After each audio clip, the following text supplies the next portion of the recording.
ഞാൻ നല്ലൊരു കാര്യം പറയാനാ വന്നത്. എന്താ പറ? അത് മറ്റൊന്നുമല്ല, സച്ചിയുടെ അർച്ചനയുടെ വിവാഹം കഴിഞ്ഞിട്ട് ഇപ്പൊ ഇത്രയും നാളായില്ലേ. ഇതുവരെ അർച്ചന ഗർഭിണിയാവാത്തതുകൊണ്ട് സച്ചി അർച്ചനയും ഒരു ചെക്കപ്പ് നടത്തുന്നത് നല്ലതായിരിക്കുമെന്ന് എനിക്ക് തോന്നുന്നു.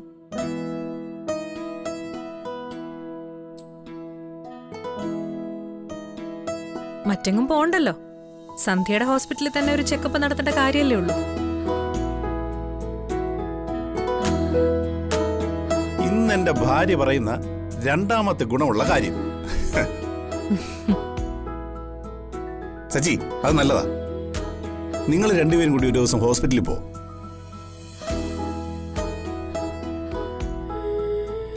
എന്തെങ്കിലും ചെറിയ തടസ്സം ഉണ്ടെങ്കിൽ മിടുക്കിയായ ഒരു ഡോക്ടറല്ലേ നമുക്ക്. എല്ലാ സന്ധ്യ നോക്കിക്കോളൂ, അല്ലേ ഡോക്ടർ? അതെ അതെ. ഉടനെ ഒരു ദിവസം സച്ചി അർച്ചനയും അങ്ങോട്ട് വരും മോളെ.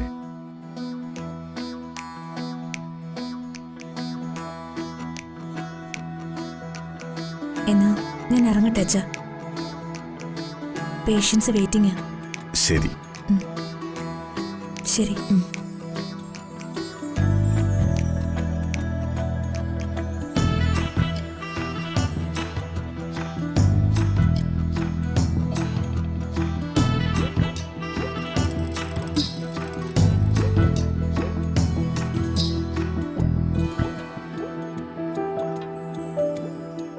സന്ധ്യ,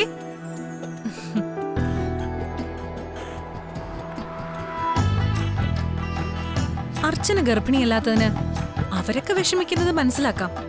അത് നോക്കാൻ വന്ന ഡോക്ടർ എന്തിനാ ഇത്രയും വിഷമിക്കുന്നതെന്ന് എനിക്ക് മനസ്സിലാവുന്നില്ല. ഇതിപ്പോ അർച്ചനേക്കാളും വിഷമം നിനക്കാണല്ലോ. ഇത്രയ്ക്കും തരംതാണ് കളി കളിക്കാൻ നിന്നെ കൊണ്ടേ പറ്റുമോ അവന്തികെ? എന്നാലും ഇത് ഇത്തിരി കടന്നുപോയി. നീയൊക്കെ എന്നെ കൊണ്ട് കളിപ്പിച്ചതല്ലേ ഇത്? നീയും അർച്ചന എന്ത് കരുതി? എന്നെ ഈ മതിൽക്കെട്ടിനകത്ത് തളച്ചിട്ടാ ഞാനിവിടെ കുടുംബിനിയായിട്ട് കഴിഞ്ഞോളുന്നോ? നിനക്കൊക്കെയുള്ള പണി ഈ വീടിനകത്തിട്ട് തരാൻ അവന്തികയ്ക്ക് മിടുക്കുള്ളപ്പോ ഞാനെന്തിനാ പുറത്തു പോന്നേ? ഇതോടെ എല്ലാം തീർന്നു എന്നാണോ നീ കരുതുന്നേ? ഇപ്പൊ അകത്ത് കണ്ടതേ ട്രെയിലർ മാത്ര. മുഴുവൻ പടം ഞാൻ റിലീസ് ചെയ്യാൻ പോകുന്നേ ഉള്ളൂ.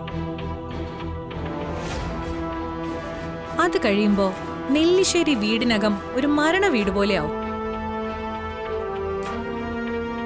നിന്നെ കൊണ്ട് തന്നെ ഞാൻ സത്യം പറയിപ്പിക്കും. അവന്തികയെ പൂട്ടാൻ നീ അർച്ചനയ്ക്ക് ഉപദേശം കൊടുക്കുന്ന നിന്റെ ആ നാവുണ്ടല്ലോ, അതുകൊണ്ട് നീ തന്നെ പറയും അർച്ചനയ്ക്കൊരു കുഞ്ഞുണ്ടാവില്ലാന്ന്. ഈശ്വരന് പോലും തിരുത്താൻ കഴിയാത്ത ആ സത്യം കേട്ട് ഇവിടുത്തെ ഓരോരുത്തരും തകർന്നു നിൽക്കുന്നത് എനിക്ക് കാണണം. അർച്ചനയുടെ ഇനി ഒരിക്കലും തോരാത്ത കണ്ണീരാ നാട് വിട്ടുപോയ എന്റെ ഭർത്താവിനെ തിരിച്ചു കൊണ്ടുവന്നതിന്റെ സന്തോഷത്തിൽ ഭാര്യയായ ഞാൻ അർച്ചനയ്ക്ക് കൊടുക്കാൻ പോകുന്ന പാരിതോഷികം.